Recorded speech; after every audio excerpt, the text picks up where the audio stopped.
गीता अध्ययन के इस सेशन में आप सभी का स्वागत, जहां हम सतीश सर से भगवत गीता के 10वें अध्याय को कल तक जान रहे थे।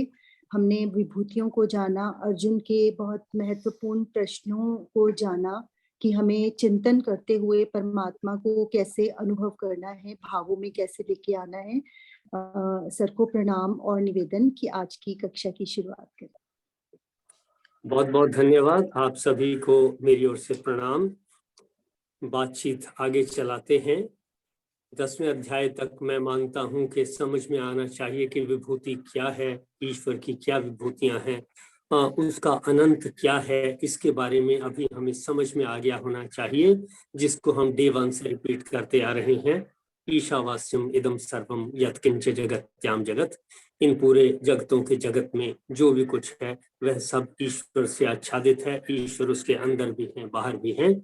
इसी का विस्तार हमने 10वें अध्याय में विभूतियों के रूप में जाना कि विभूति मतलब अलग अलग स्वरूप, अलग अलग शरीर के अंग, मेरे ही जीवन की अलग अलग झांकियां, उस ईश्वर के संपूर्ण अनंत उसके बहुत थोड़े में जिस चीज को हम परसीव कर सकते हैं, देख सकते हैं, सुन सकते हैं, समझ सकते हैं, उन स्वरूपों को हमने जाना।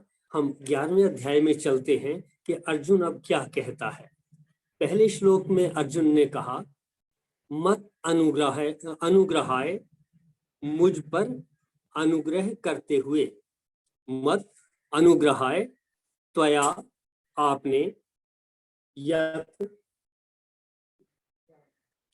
यत परमम गुह्यम, जो परम गोपनीय, अध्यात्म संगीतम, अध्यात्म विषयक, वचः उक्तम, वचन कहा, तेन उसके द्वारा, मम अयम मोह विगतः, मेरा यह मोह विगत हो गया, पीछे छूट गया, समाप्त हो गया।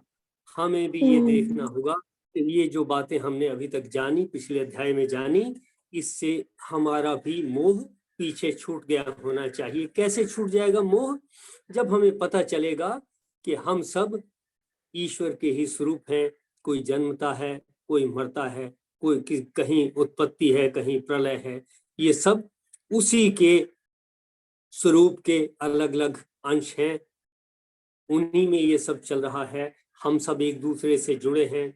पूरी पृथ्वी, हम पृथ्वी से जुड़े हैं गुरुत्वाकर्षण के कारण, पृथ्वी सूर्य से जुड़ी है गुरुत्वाकर्षण के कारण, सूर्य आकाश गंगाओं से जुड़ा है, जहां पर अनंत तारे एक दूसरे के साथ गुरुत्वाकर्षण के कारण जुड़े हैं। तो इसी तरह से सूर्य अपने पूरे जितने भी ग्रह हैं इनके साथ, ग्रह उपग्रह जितने भी हैं इनके साथ जुड़ा हुआ है। तो ये सब अनंत आपस में एक दूसरे से जुड़ा हुआ है। इतना तो साइंटिफिक बेसिस के ऊपर हमें आज के दिन में समझ में आता ही है, इसलिए इसको अलग अलग ना समझें। मैंने दो छोटी छोटी बातें कही। एक तो ये, हम पृथ्वी से जुड़े हैं किस लिए? गुरुत्वाकर्षण की वजह से जमीन ने हमें खींच के रखा हुआ है। जैसे एक माँ बच्चे को संभाल के रखती है, पकड़ के रखती है, वो एक तरीके से बाइंडिंग है उनकी। हमारी, हम सब की बाइंडिंग, सब पदार्थों की, व्यक्तियों की बाइंडिंग पृथ्वी के साथ है गुरुत्वाकर्षण के रूप में, और पूरी पृथ्वी की बाइंडिंग इसी तरह से सूर्य के साथ और आगे सारी बाइंडिंग है। ये सिंपल सा लॉजिक है। हमारा मोह नष्ट हो गया होना चाहिए, जैसा अर्जुन ने कहा। दूसरे श्लोक में कहा, हे कमल पत्राक्ष, हे कमल नेत्र, कमल पत्राक्ष यानी कमल जैसे नेत्रों वाले, मया त्वत्तः, मैंने आपसे, भूतानाम भाव आप्यौ, भूतों की, भूत प्राणियों की, भाव आप्यौ, भाव उत्पत्ति, आप्यौ दोनों का, उत्पत्ति और प्रलय, इन दोनों को, भूतों की उत्पत्ति और प्रलय दोनों को, विस्तरशः श्रुतौ, विस्तार से सुना है, च अव्ययम महात्म्यम अपि, और मैंने, अव्ययम जो खर्च नहीं होता, हमेशा रहता है, अविनाशी शब्द इस्तेमाल हुआ है यहां, और अविनाशी महिमा को सुना। ये अर्जुन कह रहा है कि मैंने आपके इस तरीके से आपको सुना है, जाना है। तीसरे श्लोक में कहा परमेश्वर, हे परमेश्वर, त्वम आप आत्मानम अपने को यथा अर्थ जैसा कहते हैं। हे कृष्ण, हे परमेश्वर, आप अपने आप को जैसा कहते हैं, कैसा कहते हैं, पूरा अनंत का विस्तार बताया, जैसा हमने विभूतियों से समझा कि आप अपने आप को ऐसा ऐसा कहते हो, इसमें ये सब कुछ शामिल है, ऐसा कहते हैं। एवं पुरुषोत्तम, एतत् एवं, वह ऐसा ही है, पुरुषोत्तम, हे पुरुषोत्तम, ते ऐश्वरम रूपम, वो ईश्वरीय रूप, द्रष्टुम इच्छामि, देखने की इच्छा रखता हूं, कि जो जो आप अपने आप को बता चुके हैं मैं उसको देखना चाहता हूं, देखने की इच्छा रखता हूं। ऐसा अर्जुन ने कहा। किसको देखने की इच्छा? जो विस्तार उन्होंने बताया उसको देखना चाहते हैं वो। आगे चलते हैं, चौथे श्लोक में फिर क्या कहा आगे अर्जुन ने। ये अर्जुन डिस्क्राइब कर रहा है कि उसने क्या देखा, क्या समझा और क्या वो चाहता है। ये अर्जुन के पॉइंट हैं अभी। प्रभो यदि मया, यदि मेरे द्वारा, तत् द्रष्टुम शक्यम, वह देखा जाना संभव है, शक्यम संभव है, पॉसिबल है, कि अगर आपका स्वरूप मेरे द्वारा देखा जाना पॉसिबल है, इति मन्य से, ऐसा आप मानते हैं कि मेरे द्वारा वह रूप देखा जा सकता है, देखा जाना पॉसिबल है, ततः तो योगेश्वर, हे योगेश्वर, त्वम आत्मानम अव्ययम में दर्शय, आप अपने उस अव्यय स्वरूप को, अविनाशी स्वरूप को मुझे दिखाइए, दर्शन कराइए। पांचवें श्लोक में फिर अर्जुन ने कहा, श्री कृष्ण जी कह रहे हैं, पार्थ, हे पार्थ, अथ अब मे शतशः सहस्रशः, मेरे सैकड़ों हजारों, नाना विधानी, नाना प्रकार के, च नाना वर्ण आकृतिनी, और नाना वर्ण यानी अलग अलग कलर्स, तथा नाना आकृति वाले, नाना वर्ण आकृतिनी, नाना अलग अलग से कलर और आकृति वाले, दिव्यानि रूपाणी, अलौकिक दिव्य रूपों को देख। श्री कृष्ण जी ने कहा कि अब तू देख। फिर कहा श्री कृष्ण जी ने, भारत, हे भरतवंशी अर्जुन, आदित्यान, अदिति के 12 पुत्रों को, वसुन, इसकी चर्चा पिछले चैप्टर में आई हुई है, 8 वसुओं को, रुद्रान, 11 रुद्रों को। अर्जुन ने यही कहा कि जैसा आप कहते हो अपने आप को, वैसा अगर मेरे द्वारा देखा जाना संभव है तो दिखाइए। तो कह रहे हैं श्री कृष्ण जी, वसुन 8 वसुओं को, रुद्रान 11 रुद्रों को, अश्विनौ दोनों अश्विनी कुमारों को, मरुतः 49 मरुदगणों को, पश्य देख। कृष्ण जी कह रहे हैं इन सबको देख फिर, तथा बहुनी, और बहुत से, अदृष्ट पूर्वाणी, पूर्व में जो नहीं देखे गए, पहले से ना देखे गए, आश्चर्याणी, आश्चर्यमय रूपों को, पश्य देख, ये कहा। और 7वें श्लोक में फिर एक इंपॉर्टेंट बात कह दी, कहा, हे अर्जुन, अद्य इह मम देहे, अब इस मेरे शरीर में, अनंत के शरीर की बात हो रही है। ये जैसा हमारा शरीर है, इस शरीर को मत समझ लेना, ये अनंत शरीर की बात हो रही है। गुडाकेश, हे अर्जुन, अद्य अब, इह मम देहे, इस मेरे शरीर में, तो ये अनंत शरीर की बात हो रही है जिसमें सारी आकाश गंगाएं शामिल हैं, पृथ्वी से सूर्य तक और उससे आगे जो कुछ है उस सब की बात हो रही है इस मेरे शरीर में, क्योंकि उस अनंत का ये सारा कुछ शरीर है, उसी का स्वरूप है। एक छोटा शरीर जितना हमारा है इतना मत समझ लेना, यहां तक सीमित मत रख लेना।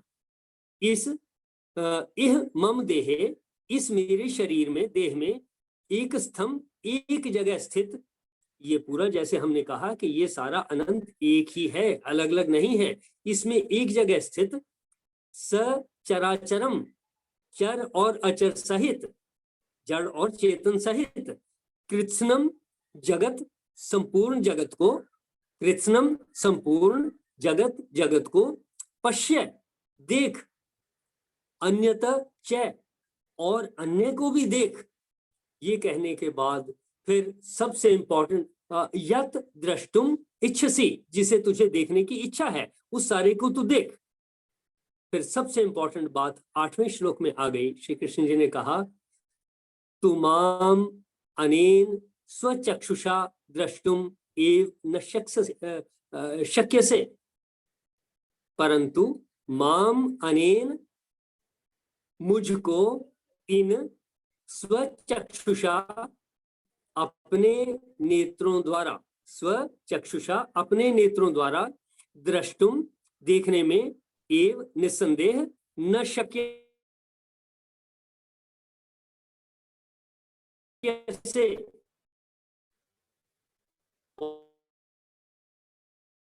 पॉसिबल नहीं है, ही नहीं है। और हम ये समझते हो कि अर्जुन क्या डेफिनेटली हमारे द्वारा भी देखा जाए, ते तुझे दिव्यम चक्षु ददामी, तुझे दिव्य यानी स्पेशल चक्षु आंखें देता हूं। कोई दूरबीन हो सकती है, कोई और तरीका हो सकता है। अब हमें देखना है कि क्या हमारे पास भी कोई दिव्य चक्षु हैं, क्या हमारे पास भी कोई दिव्य शक्तियां हैं। अगर हैं तब तो ये 11वां श्लोक समझ में आ सकता है, कुछ दिख सकता है। और अगर वो दिव्य चक्षु हमारे पास नहीं है तो डेफिनेटली सिर्फ शब्दों तक रह जाएंगे, नजर कुछ नहीं आएगा, समझ कुछ नहीं आएगा। तो आगे बढ़ने से पहले आगे कहा चक्षु ददामी, देता हूं, मैं ऐश्वरम योगम पश्य, जिससे कि तू मेरे ईश्वरीय रूप को देख। यानी कि अलौकिक चक्षु कृष्ण जी कह रहे हैं अर्जुन को कि ये तुझे देता हूं तो तू इनसे देख। ये जो तेरी आंखें हैं इनसे नहीं दिखेगा, और दिखेगा भी कैसे। मैं आंखों से देखता हूं तो 100 मीटर तक देख लूंगा, 200 मीटर तक देख लूंगा, 500 मीटर तक कोई और चीज दिखाई दे जाएगी। हम आर्मी में होते हुए डिस्टेंस जजिंग डिस्टेंसेस के क्लासेस पढ़ा करते थे कि दूरियों को कैसे नापा जाए। किसी खंबे को देख के नाप सकते हैं, किसी और चीज को देख के नाप सकते हैं, हाथों से कुछ एंगल बनाकर देख सकते हैं, किसी तरीके से पता लग जाएगा अच्छा वो जो दूर चीज दिखाई दे रही है वो इतनी दूरी पर है। कहां तक देखेंगे? 500 मीटर तक। एक लाइट मशीन गन की रेंज 400-500 मीटर तक हो सकती है या थोड़ा ज्यादा हो सकती है। कहां तक देखेगी आंख? 1 किलोमीटर देख लेगी, 2 देख लेगी। फिर उससे ज्यादा देखने की कोशिश करते हैं। अगर मैं आसपास की ही चीजों को, पेड़ पौधों को, पशु पक्षियों को दूर से बैठे देखना चाहूं कि बारीकी में दिख जाए तो जरा दूरबीन का इस्तेमाल करते हैं, कोई इंस्ट्रूमेंट इस्तेमाल करना पड़ेगा, यानी कोई विशेष चीजें इस्तेमाल करनी पड़ेंगी। अब ईश्वर की शक्ति जो अनंत है उसको जानने के लिए ये समझ लेना होगा कि अर्जुन को दिव्य नेत्र मिले, दिव्य दृष्टि मिली। हम ये देख लें कि क्या हमारे पास भी कोई दिव्य शक्ति है। सोचें जरा, अगर है तो डिस्कस करें, बताएं कि आपके पास क्या दिव्य शक्ति है। फिर हम देखेंगे क्या उस दिव्य शक्ति से हम देख सकेंगे जिसको अर्जुन देख रहा है, कृष्ण जी जिसको दिखा रहे हैं। तो देख लें जरा, कोशिश कर लें, 10-15 सेकंड जरा प्रेशर डालें अपने माइंड के ऊपर, सोचें जरा कि हमारे पास कौन सी दिव्य शक्ति है। एनी वॉलंटियर्स हैं? सर मन के भाव हो सकते हैं सर, मन के भाव हो सकते हैं। आपने ये आपने ठीक कहा, बहुत अच्छी बात कही। ठीक, और कोई इसी तरीके से देखें। सर सिक्स्थ सेंस काम करती है हमारी बहुत बार। सिक्स्थ सेंस आपने कहा, ठीक है, ऑल राइट। और कुछ कह रही थी एक और मेंबर, मैडम।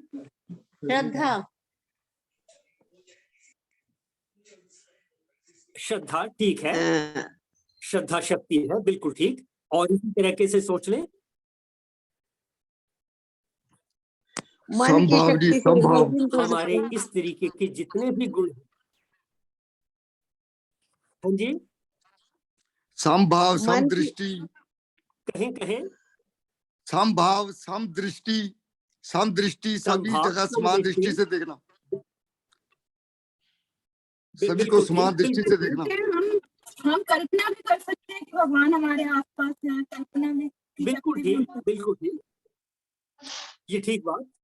ऑल राइट, ये हमें क्लियर हो गया कि हमारे पास शक्तियां हैं, और ये जितनी शक्तियों की बात की, इनमें सबसे ज्यादा इंपॉर्टेंट जो विचारों की बात की त्यागी साहब ने जो कहा, वो मेन स्रोत है। दो मोटे स्रोत हैं हमारे पास, एक मन, एक आत्मा, एक मन, चेतन शक्ति मन, ये दो ही चीजें हैं, बाकी भाव इनके विस्तार हैं आगे।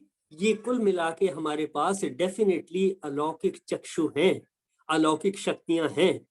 और अर्जुन भी, उसको भी कोई नेत्र मिले होंगे तो इसी तरह से ही समझ में आया होगा। और कोई नेत्र नहीं हो सकता, किसी तरीके से देखा नहीं जा सकता अनंत को। अनंत को सिर्फ मन से ही समझा जा सकता है। जितना नजर आता है उतना आंख से देख लें, जितना सुनाई देता है उतना कान से सुन लें, जितना इंद्रियों से महसूस किया जा सकता है उन तरीकों से महसूस कर लें, गर्मी सर्दी को महसूस कर लें, स्वाद को महसूस कर लें, भावनाओं को महसूस कर लें।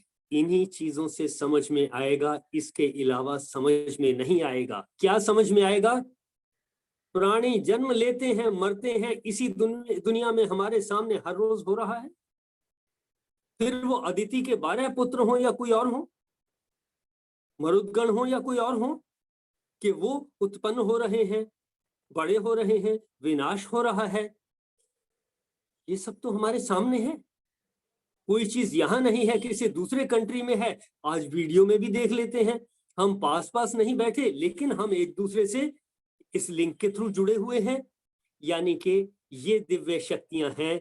इसी तरह से अर्जुन ने भी ऐसा मान के चलें कि ऐसे ही अपने मन के भावों से, चेतन शक्ति से, आत्मा की शक्ति से, भावनाओं से, इनसे ही कृष्ण जी की बातों को समझा होगा।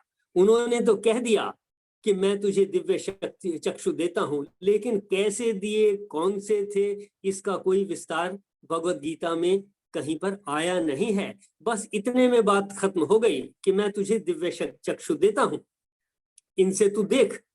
क्या देखना है? अनंत को देखना है। और अभी इस पूरे अध्याय में किस चीज का विस्तार आएगा? अनंत का विस्तार आएगा। उसमें जीवित प्राणी भी होंगे, निर्जीव भी होंगे, छोटे भी होंगे, बड़े भी होंगे, कम शक्ति वाले भी होंगे, ज्यादा शक्ति वाले भी होंगे। इसके अलावा क्या है? और फिर कहीं आता है कि मैं तुम्हें देख रहा हूं कि हजारों सूर्यों से भी ज्यादा तेज जिसका हो, ऐसा मेरी आंखें चुंधिया रही हैं। अरे हजारों सूर्य की बात जब करेंगे, इसका मतलब ये कि हम सूर्य के ही बहुत नजदीक हो गए, तब तो गर्मी होगी, तब समाप्त हो जाएगा, शरीर नहीं बचेगा। एक ही सूर्य की गर्मी अगर सीधे गर्मियों के मौसम में गर्मी में बैठे तो मुसीबत हो जाती है। और अगर हजारों सूर्यों की बात हो जाएगी, हाँ, हजारों लाखों करोड़ों सूर्य हैं जरूर, पर दूर हैं, तारों के रूप में हैं। उनकी रोशनी और उनकी गर्मी बहुत कम मात्रा में हम तक पहुंचती है, रात को सिर्फ टिमटिमाते हुए दिखते हैं। इस अनंत को क्या समझेंगे? जितना देख सकते हैं, सुन सकते हैं, वैसा देख लेंगे, सुन लेंगे। और साइंटिस्ट जो हैं उन्होंने कोशिश की, बड़े बड़े टेलीस्कोप लगाए, लगातार सुन रहे हैं कि क्या वाइब्रेशंस दूसरे प्लैनेट से, क्या क्या वाइब्रेशंस आ रही हैं, उनके आधार पर हम किस तरह से समझें। और जो लाइट आती है उसमें डाइफ्रैक्शन है और उनकी प्रॉपर्टीज हैं, उनके बेस पर अंदाजे लगाए जाते हैं कि उनकी फ्रीक्वेंसी क्या है, उनमें क्या चेंजेस आ रहे हैं। इसके बेस पर सारा कुछ ये चल रहा है। एस्ट्रोलॉजी, एस्ट्रोनॉमी, ये सारी चीजें चलती हैं। तो यहाँ जो दिव्य नेत्रों की बात की है कृष्ण जी ने, फिर पढ़ देता हूं, परंतु मुझको इन अपने प्राकृत नेत्रों द्वारा देखने में निस्संदेह समर्थ नहीं है, यानी इन आंखों के द्वारा देखा जाना संभव नहीं है, इनकी लिमिट है। हम भी समझते हैं कि इनकी लिमिट है। इसी से तुझे दिव्य चक्षु देता हूं। दिव्य मीन्स स्पेशल इंस्ट्रूमेंट दे रहा हूं, स्पेशल आंखें दे रहा हूं, स्पेशल तरीका दे रहा हूं। उसकी कोई डिस्क्रिप्शन यहां नहीं है, देता हूं। मेरी ईश्वरीय योग शक्ति को देख कि इन दिव्य चक्षुओं से। और हमने डिस्कस किया कि हमारे पास जो दिव्य शक्तियां हैं वो हैं हमारे मन की सोच, विचार, भावनाएं, जीवित रहने की शक्ति, इनसे ही हम उस अनंत को देख पाएंगे, इनसे ही उस अनंत को समझ पाएंगे। ऐसा सब कुछ इतना मेरी समझ में आता है। और बाकी तो इसमें जैसे 10वें अध्याय में विस्तार था, वैसे ही यहाँ पर विस्तार आएगा कि कैसा दिखता है उनका शरीर, अच्छा दिखता है, कपड़े अच्छे दिखते हैं, आभूषण दिखते हैं, कहीं मुंह उनका खुला हुआ दिखता है, मुंह में कहीं वो कुछ चबा रहे हैं, कोई मर रहे हैं, जन्म ले रहे हैं, दौड़े चले आ रहे हैं, अग्नि है उसमें, और तरीके की चीजें जो भी बताई गई हैं, डिस्क्राइब की गई हैं। तो मेरी समझ में इतना ही आया कि वो जो दिव्य चक्षु की बात अर्जुन को देने की वो दिव्य शक्ति हमारे में पास भी है, और हमें कोशिश करना है कि हम अपने भावों से, विचारों से, मन से, इनसे हम ईश्वर की शक्ति को समझें। अपनी इंद्रियों से जो जान सकते हैं उनसे जाने, और उससे परे जो जानना चाहते हैं वो हम इन्हीं से जान सकेंगे, और जो इफेक्ट होते हैं उनसे जान पाएंगे। आज की चर्चा मेरा ख्याल है यहाँ तक सीमित रखें तो ठीक रहेगा। किसी का कोई प्रश्न 10वें अध्याय से या इन 8 श्लोकों तक जो हमने बातचीत की, जिसमें अर्जुन ने कही बात कि अगर आप सोचते हो कि आपका वो रूप मेरे द्वारा देखा जाना संभव है तो दिखाइए फिर। कृष्ण जी ने कहा तो ये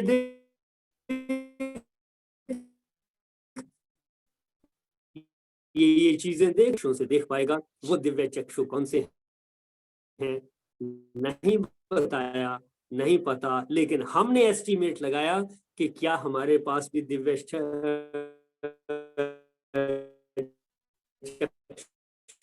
हैं।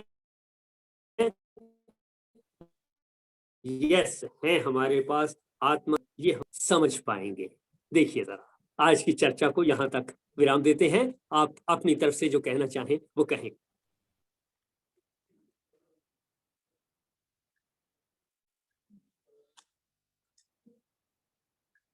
Thank you so much sir. किसी का भी कोई प्रश्न हो, इन सर ने आज बहुत अच्छे से और बहुत विस्तार भी है और संक्षेप में भी 8 श्लोक हमें करवाए।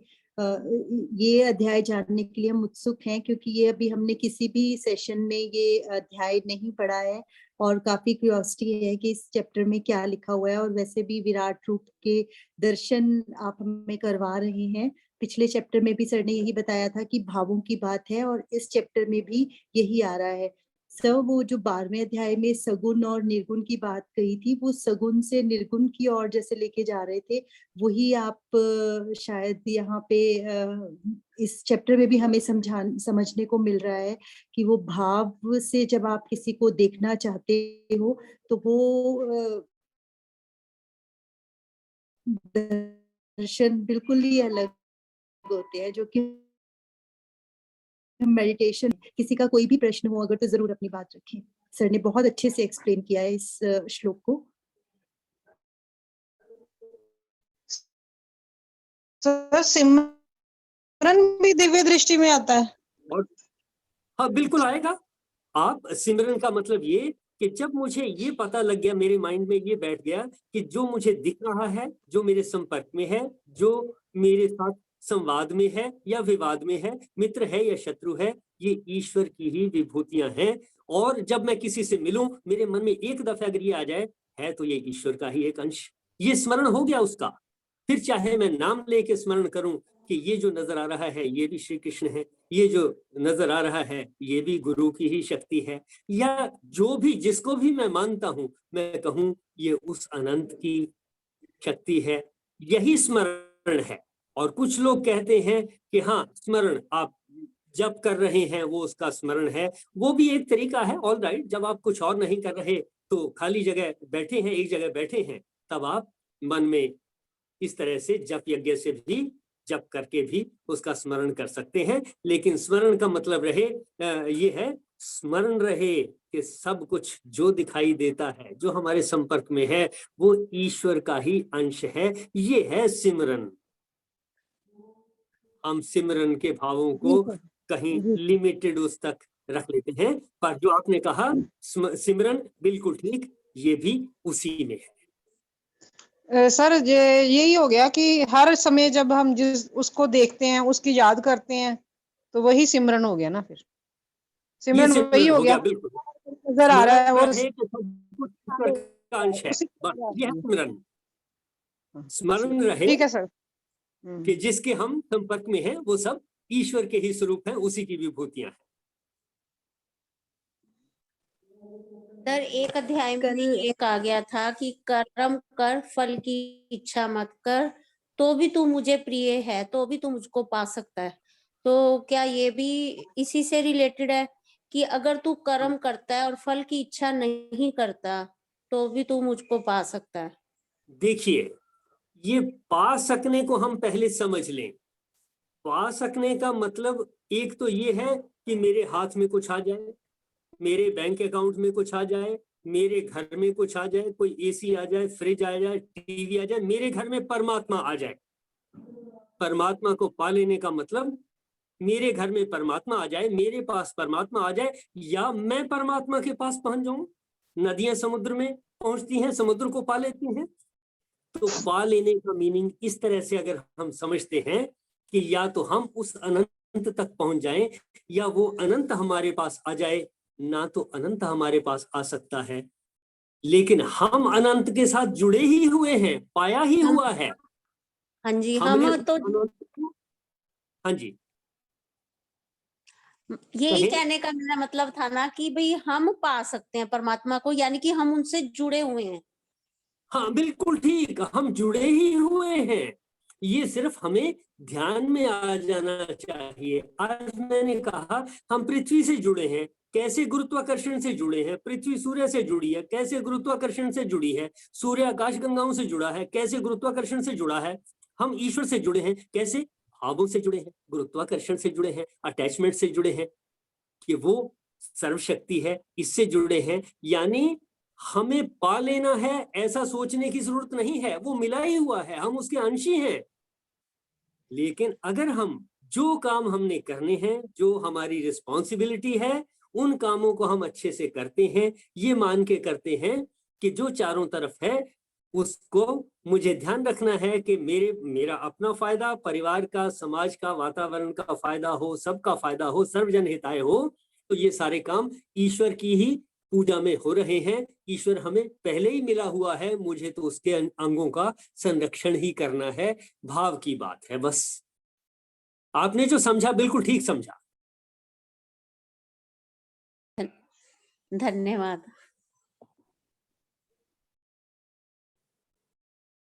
मेरे ख्याल से आज समय समाप्त होता है। आज की चर्चा को यहीं विराम देते हैं। इससे आगे की चर्चा कल करेंगे।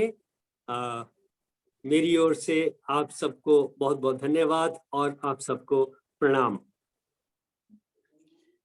सर को भी प्रणाम। कल ही अंशदीप ने क्वेश्चन किया था किड्स वाली क्लास में कि मैम क्या हम भगवान को देख सकते हैं, और आज ही आपने उस क्वेश्चन का आंसर दे दिया।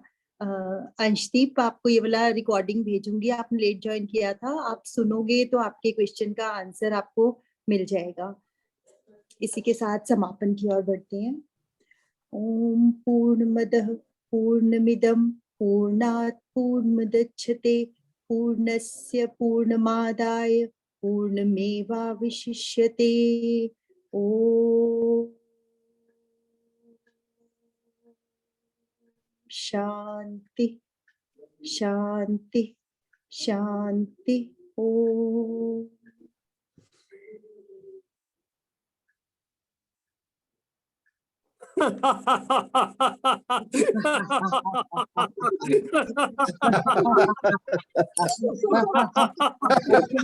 मिल गए।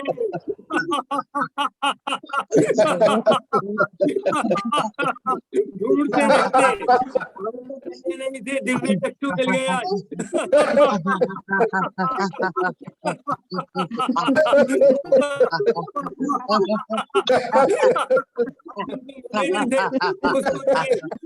और हमें मिल गए आसानी से, अपने आप ही ढूंढ लिए।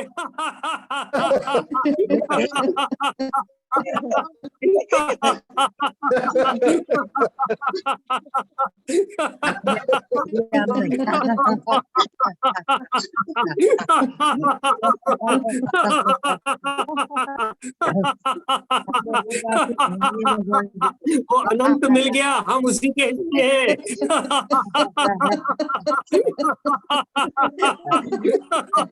किसने कह दिया कि हम उससे अलग हैं?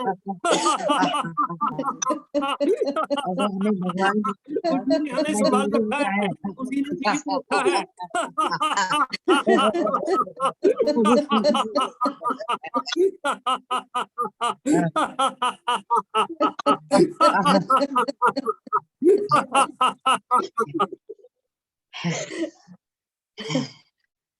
सभी को प्रणाम, कल मिलते हैं अगली चर्चा के साथ। Thank you so much. नमस्कार।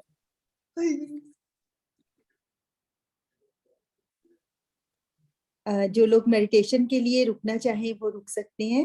हर रोज का हमारा 20 मिनट का मेडिटेशन रहता है राना सर के साथ, तो अभी ज्वाइन करते ही होंगे। सुबह के सेशन में 11:30 बजे दीपा जी के साथ उनके संचालन में 11:30 बजे शशि दीदी और दीपा जी सभी को एक अभ्यास जो करवा रहे हैं, उसमें जो लोग जुड़ना चाहें वो 11:30 बजे ज्वाइन कर सकते हैं। उसका लिंक पहले भी कई बार दीपा जी ने शेयर किया है, एक बार फिर से कर दिया जाएगा। कुलदीप जी के पास भी है लिंक, अगर कुलदीप जी चाहें तो कुलदीप जी या फिर दीपा जी एक बार शेयर कर दें लिंक, ताकि बाकी लोग भी ज्वाइन कर पाए। आशु कौन सा अध्याय करवा रहे हैं 11:30 बजे? हेलो,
रेणु जी, जब तक सर ज्वाइन करते हैं ना, तब तक आप एक भजन सुना लिया करें आगे से, 2-4 मिनट जब होते हैं। रेणु जी।